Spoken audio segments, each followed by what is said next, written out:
These were traits well represented in her youngest granddaughter. Missy's maternal grandparents were Arthur and Jane Graffin, who raised 8 children on their farm in Brasher Falls, New York. Their second child, Mary Jane, and Daniel LeHand married young and had their first child, also named Daniel, in 1871, when they were just 16 years old. 3 more children followed at odd intervals: Bernard in 1883, Anna in 1894, and Marguerite in 1896.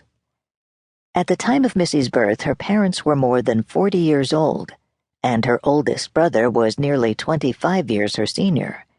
Her father, Daniel, was the coachman of a leading Potsdam family, the Clarksons, who owned a company that manufactured butter molds.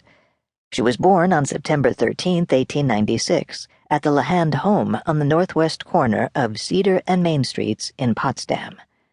Although the LeHand family moved to Somerville, Massachusetts around 1900, they maintained close ties with their birthplaces. The local newspapers often mentioned visits to Potsdam relatives by Daniel and Mary, and Missy remained close to her New York State aunts, Emma McCarthy and Nellie Graffin.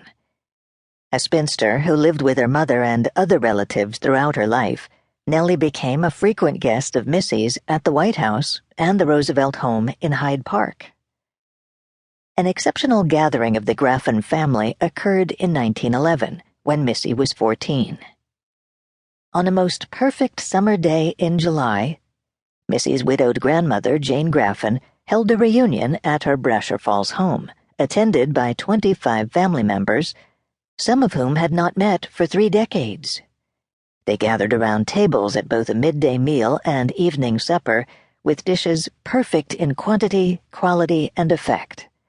And photographs were taken of the entire house of Graffin together, as well as of Jane with her grandchildren. Among them was her granddaughter from Somerville, listed in the local newspaper account as Margaret. It was not the last time that Missy's given name would be misspelled in a newspaper.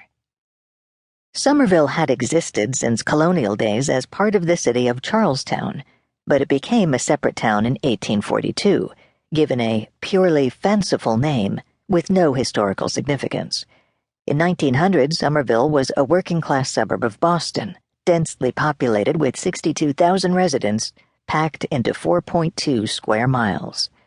As late as 1920, just over a third of the residents had what the U.S. Census described as native parentage.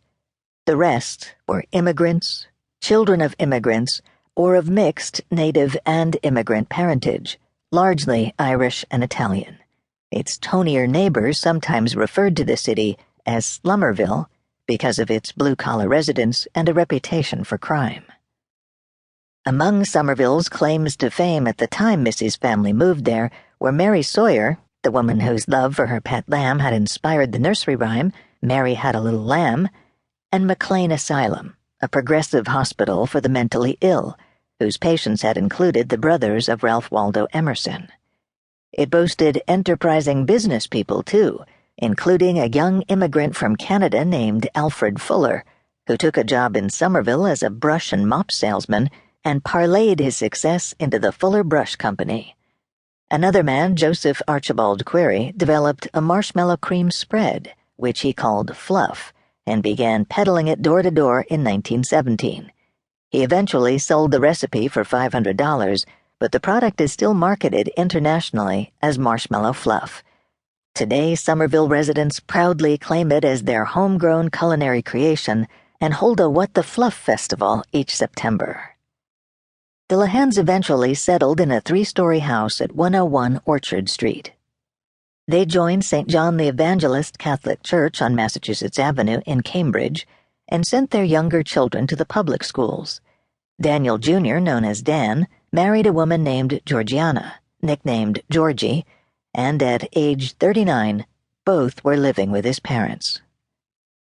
Later in life, when Missy was profiled in national newspaper and magazine articles, she may have dressed up her background a bit. She described her father as being in real estate, an ambitious term that was also used in his obituary, and at least one writer got the impression she claimed French ancestry on the LeHand side. On the 1920 census, however,